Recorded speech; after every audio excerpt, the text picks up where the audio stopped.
How did he know to do that right away? He just got into the cartoon superverse, man, the Looney Tunes world. How did he know to build that? I guess he's watched a lot of cartoons, I guess. I know what you're looking for.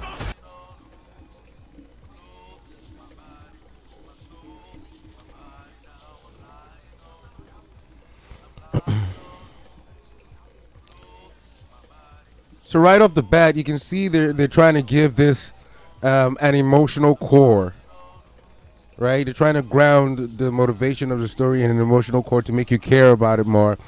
I don't know. No matter how much you try, you cannot.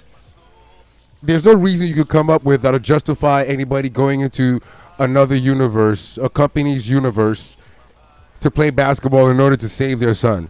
You know what I'm saying? Like it's stupid. You can't do anything, right? It's just like the Godzilla movies and the human beings in those movies, which is the common complaint of people with regard to the MonsterVerse since the dawn of those movies, is that the humans are irrelevant. You know what I'm saying?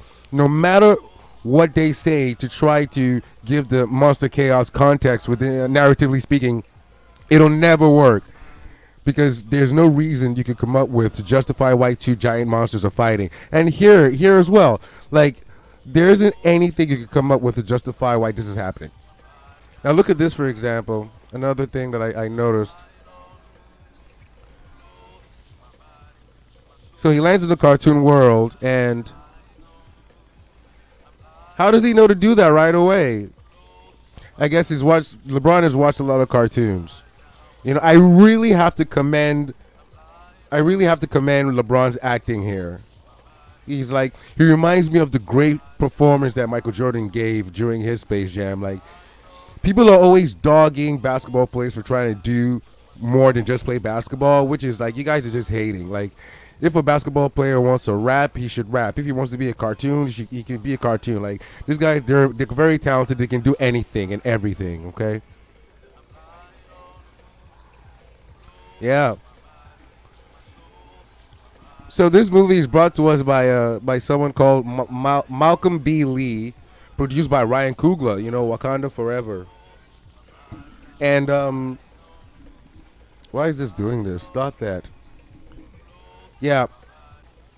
So it's clearly because Space Jam is clearly about the black experience, and it should be made by black people, right? Only black people can understand Space Jam. Space Jam is just for black people.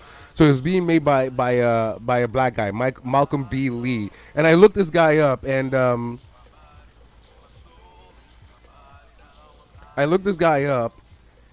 he's made movie like Best Man, The Best Man.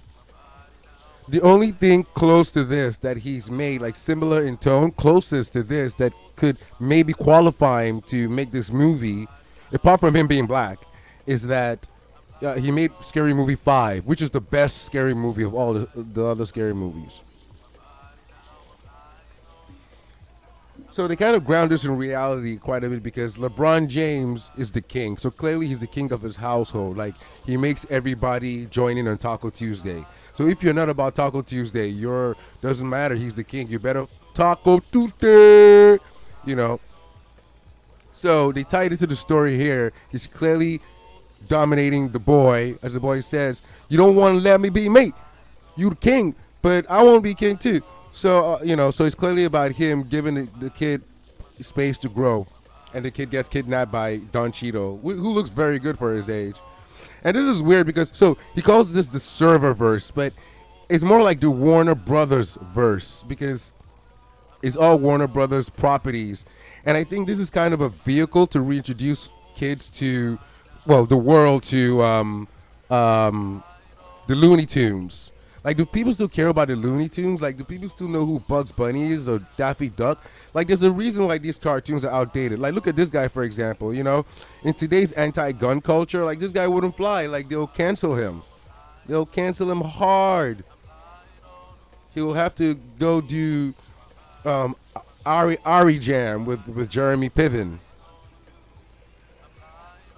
So you have all the iconic characters from popular media today. You have all the things owned by Warner Brothers, all the IPs owned by Warner Brothers, from King Kong. What's his name? The dragon from Daenerys' dragon from Game of Thrones, the Flintstones. But who cares about this? And then you have Michael Bonham from Star Trek Discovery, which is the best Star Trek. I don't care what anybody says. You guys, you Trekkies don't know what you're talking about, because this Star Trek Discovery reminds me of J.J. Abrams' Betaverse.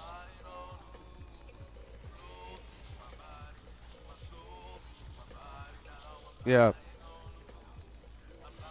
So yeah, they're giving us motivation, emotional motivation, which is something I don't think the original Space Jam did, right? Let's take a look at the original real quick, and let's see if Michael Jordan has to save his daughter or something, you know, because by playing basketball with the Goon Squad with cartoons. Let's see.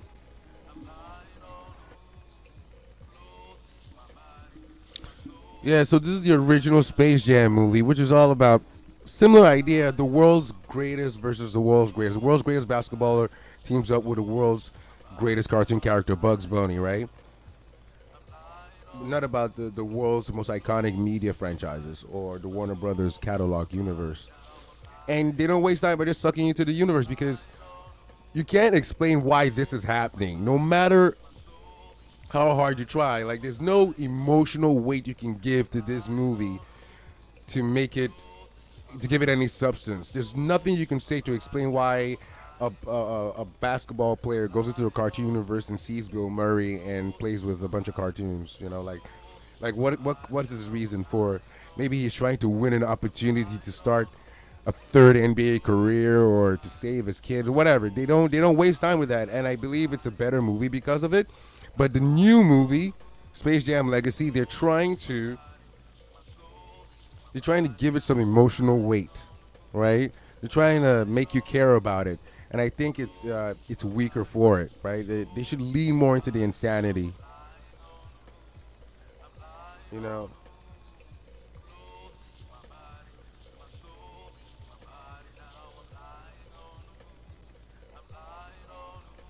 Yeah. So actually, he's trying to save the cartoon universe, which is, I guess, is more um, a much more palpable and powerful motivation. You know what I'm saying?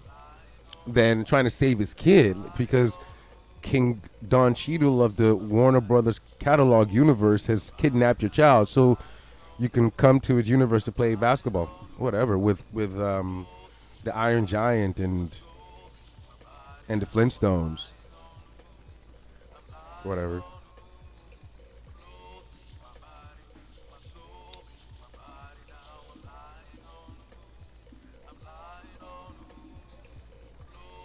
Yeah,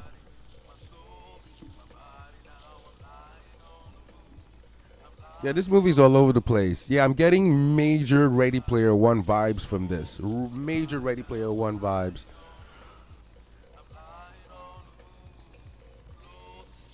Which is a good thing because that movie is amazing. It's gonna last forever. We're gonna get Ready Player One, Two, Three to 500. Yeah, so you get all the greatest icons in the Warner Bros. Catalog from Kong, which is very prevalent, and the dragons from Game of Thrones, and even most important of all, the Flintstones. Don Cheadle looks good.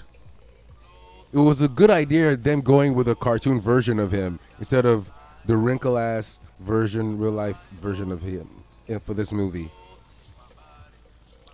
Yeah, this confused me. I don't know why. I was like, just didn't like. How did he know to do that? Because I guess we're all born with that innate cartoon sense, right? We all know all about that cartoon physics. Batman logos there. Yeah, like these guys are irrelevant for a reason. Like this guy, yeah, you know, he would be canceled today. He would have to go make Ari Jam with Jeremy Piven because people will be like, he promotes gun culture, right? Like, he promotes school shootings. Nobody likes that. I mean, it's Ready Player One vibes all over the place. That's Agent Smith from The Matrix back there. I don't know if you guys noticed it. And I believe Pennywise is in that shot as well. Let's see.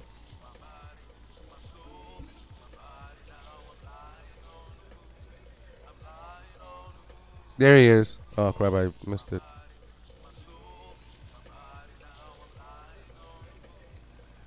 There he is, Agent Smith over here. Don't know who any of these people are. It's Agent Smith. Pennywise is in the corner over there. I don't know if you guys can see him. So it's just, and I get these are the monkeys, the flying monkeys. I guess from Charlie and the Chocolate Factory or what? Oh, I guess the flying monkeys from Wizard of Oz, right? Yeah.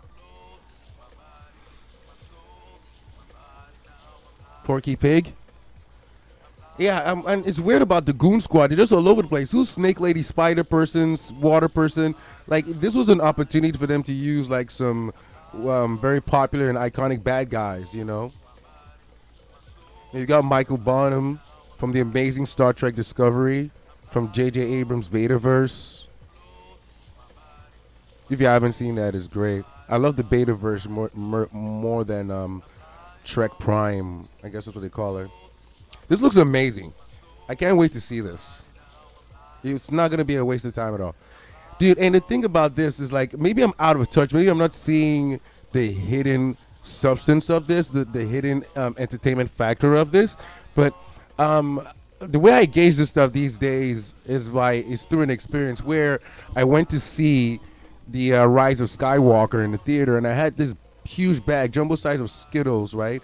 And I put it, in those holes that are beside your seat at the movie theater, and I just put it in that hole so I could share. So I was sharing it with this woman and her son, or maybe grandchild, because he looked really young and she looked pretty old. And I was like, "Hey, enjoy yourselves," and it was good vibes. But and then the movie started, and I just couldn't stop laughing and making fun of the movie because, I'm such an asshole, and Rise of Skywalker is actually an amazing movie. But everybody knows that movie's shit. So I was making fun of it, but this kid loved it. This kid loved it, and in such a way, I guess, in a little way, I was ruining his experience, right? So that's my barometer for content. If I don't understand something, I'm like, oh yeah, it's made for kids, or not understand, but like if I think it's stupid, then kids are probably gonna enjoy it. So like, kids are gonna love the hell out of this movie. Because kids love LeBron James. Kids do. Like everybody does. And everybody wants these characters back, I guess. Yeah. I love that they're using Space Jam finally, like they're taking it back to its roots, which is its black roots, because Space Jam is such a black concept. It stars all black human characters, no white human characters except for background actors. It's produced by a black guy, Ryan Coogler, and it's directed by a black guy, Michael B. Lee, who made The Best Man and Scary Movie 5 and a bunch of other those black cheesy ass black movies, like the pre Tyler Perry era movies. You know. Looking at that guy's IMDb, his filmography, he has no qualifications for making this. They should have given this to those guys who made the Batman Lego movie, the Lego Batman movie. Those guys are geniuses because they understand humor, they understand how to tell a gag with animation, and they just understand the medium, like what they can do with the medium. But the Michael B. Lee, to be quite honest, let's be honest, the reason why he was picked for this project is because he was black. Because he is black. He's not dead. He's black. And this is, once again, this weird-ass nebulous feeling, like he goes into the serververse. Why is it a serververse? If it's a serververse, it should be the characters we encounter, the character roster we encounter in the serververse should be a lot broader than what we're getting here. Right?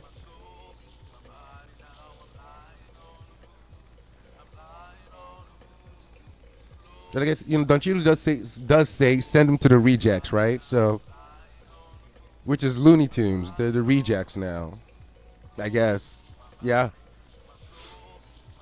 So that contextualizes things. This is gonna be a serious movie.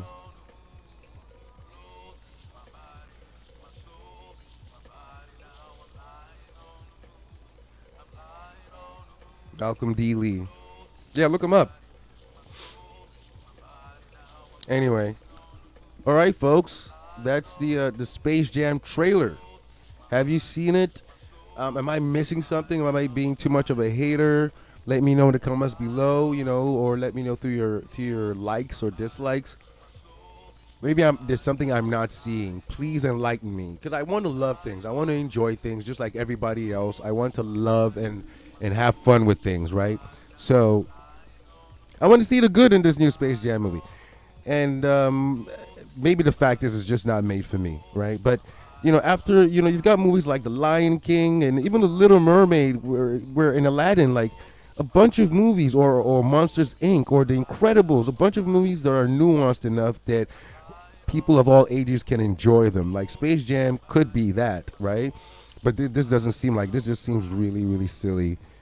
I can't see myself enjoying it, even as a guilty pleasure or just being bored to watch something. Anyway, if you've seen the trailer, if you can tell me what I'm not seeing, let me know in the comments below.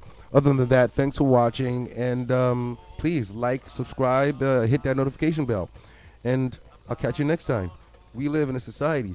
Peace.